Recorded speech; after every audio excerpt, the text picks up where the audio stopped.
Hi everyone, so I am going to do my video update in parent pickup line at school because I have time. I'll be sitting here a while.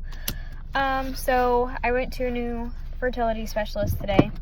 Her name is Dr. Provost from Indiana Fertility Institute. It's in Carmel. So as you all know, we did 2 IUIs last year. Both failed. We decided that we were going to take a break from doing treatments and just see if anything happened on its own. So I posted on Christmas Eve that I was pregnant, but sadly I had lost the baby on Christmas Eve. I only knew for a day, so that is technically called a chemical pregnancy, where you get the home pregnancy test, they're positive, and the next day you start bleeding. So I was only like maybe 3-4 weeks. I wasn't very far along.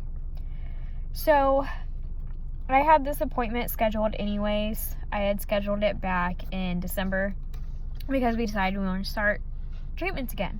And we knew that we didn't want to do IUI. We wanted to try IVF. So I went today with the hopes of talking about IVF and going from there. Well, if I know anything, my life never goes as planned. Nothing ever happens the way I want it to. That's just how it goes in my world. I can never just go somewhere and get done what I want to get done. So, we went over my medical history. I've had 5 miscarriages, 1 birth in me, and that's been almost 6 years now. So it's been quite some time since I've been able to have a kid. After we went over my history, she wanted to do an ultrasound just to see, how things were looking in there.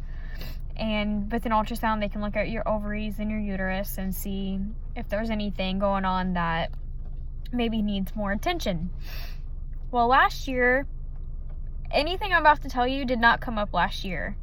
So either it was overlooked or it wasn't there, and things have changed drastically in 10 months. So the first thing she noticed, I am ovulating, which good. I'm ovulating on my own this time. I don't think I ovulate every single month, so bear with me. She noticed, since I am in the middle of ovulation, she was able to see follicles, I believe, because I think the eggs are inside follicles, so you can't see the eggs per se. But she said, I have a lot of follicles. She thinks my follicle count looks too high, which would mean I have a high egg count or something like that. Don't quote me. I had a lot of information thrown at me today. And so therefore, looking at that, she suspects PCOS. PCOS is polycystic ovary syndrome. That's basically, a lot of the times you do not ovulate on your own, you skip ovulations. You don't ovulate every month. You skip periods. You don't have a period. You can become overweight. You can have unwanted facial hair, acne. I do have that.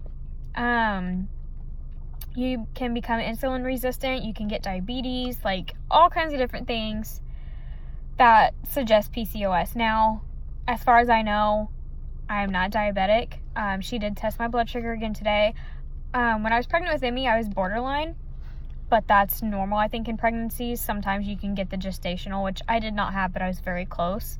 But diabetes runs high in my family, so one day that probably will be a possibility for me. But anyways, since I'm thin, since I'm skinny, since I'm little, since I do not have the unwanted facial hair, a lot of OBGYNs have written me off.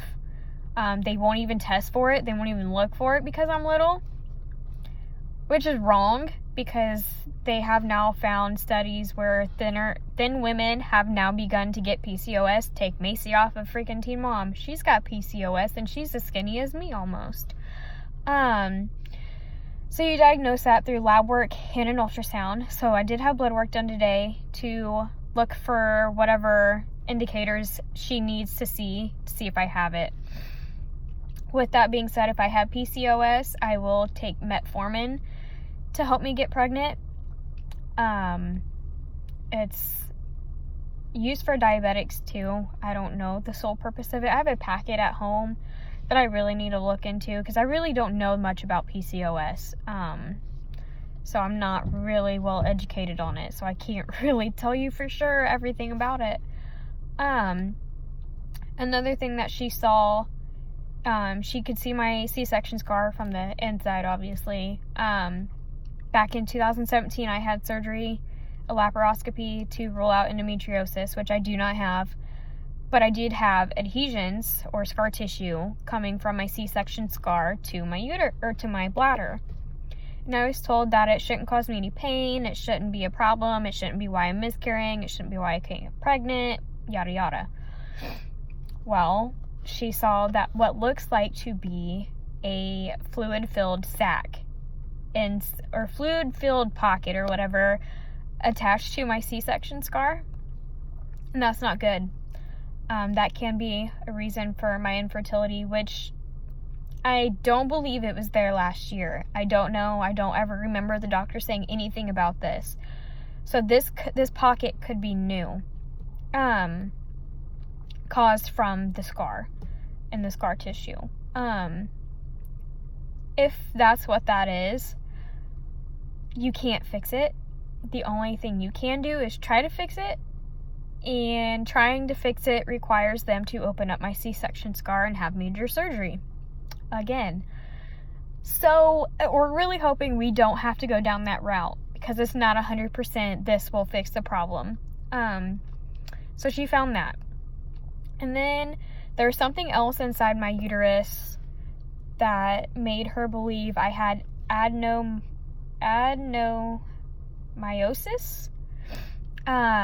It's where you get abnormal cells growing inside your uterus, which is also not good. Not good at all. There's really no treatment for it, is what she said. Because they don't like the diagnosis. It's not endometriosis, but it's like an opposite of endometriosis. I don't know. You'll have to research it, just like I'm gonna have to do.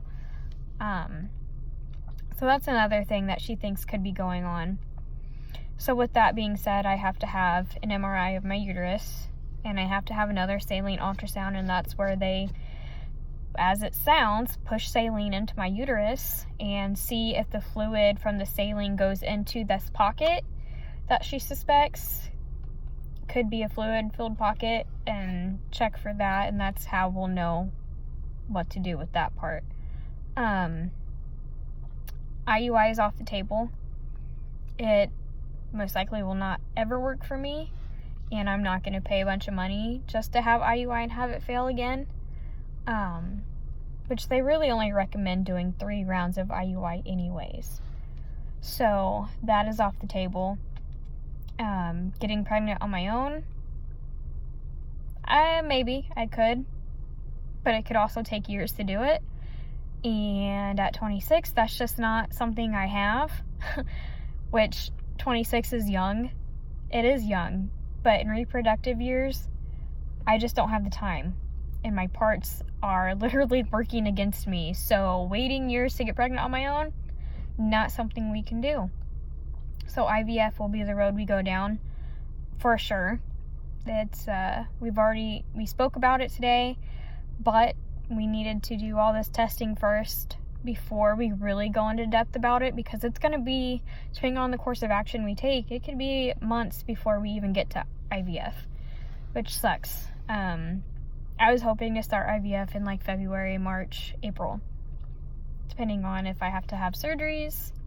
Could be later. She also said she might want to look inside my uterus again through surgery, the same surgery I had last year. That's when I had scar tissue removed from the inside of my uterus, so she wants to look closer at it. So that surgery may be a very big possibility as well, which isn't as invasive, but again, I'm going under anesthesia. Have to have, my parts poked and prodded again. With all of that being said, it's a lot to take in. I left my appointment being super overwhelmed, and I went by myself. Brad had to work, so he couldn't go, so I was already nervous. So I had a lot of information just thrown my way today, and it's a lot to process. Like, I don't even think I've really processed everything I was told, and I'm sure I was told a lot more than what I've mentioned in here, but it's pretty much what I can remember from the appointment. But this doctor seems really good. She's very aggressive in her plan, so she's gotten the ball rolling, which I'm thankful for, because not many doctors do this. Last year, my specialist, he was good, don't get me wrong, but he wasn't as aggressive as she is, so I'm thankful for that. Basically, I'm exhausted. It sucks trying. It sucks trying to have a kid. If you have these problems, you know what I mean. If you don't have these problems, you're probably like, oh, I can just, look at my husband or my boyfriend and I'm pregnant. Good for you. For me, that's not the case.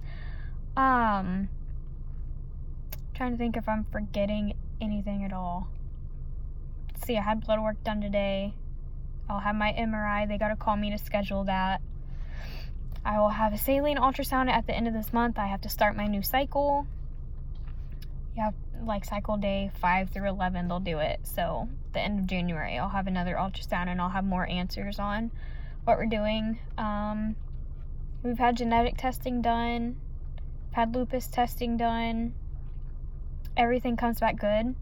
So I'm hoping everything, the test she did for PCOS and whatever else she did, comes back good. I'm hoping I don't have it. That's a course of action I don't want to have to take. I'm a little sad.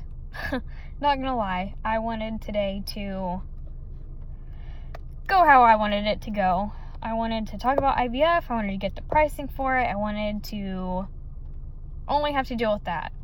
But knowing me, I should have known it was probably going to be more than just that. So that's how that went. I'll try to do these updates every time I have an appointment, as long as something happens that, needs to be said. Last year we didn't update people on what we were doing. People knew we saw a specialist, but they didn't know if we were doing IVF or IUI or when we were planning on doing it. This year I want to be more open about it, because I've always been open about my miscarriages and my struggles, and I feel like even if some people get annoyed with it, there's at least one person out there who's going through it and appreciates it and can relate, and maybe they're not open about it because they don't want to be, but they know that they're not alone. That's why I do this. I don't do it for pity. I don't do it for sympathy. I do it because I have a lot of family and I have a lot of friends, or acquaintances really, that have been following me through this for years, and they're right there cheering for me too. So I feel like I want to be open with them as much as I can. So that's why I'm doing this. I might start a YouTube channel. I don't know yet. I'm gonna have to look at it later and see how to do it, because I have no idea. But that is my update.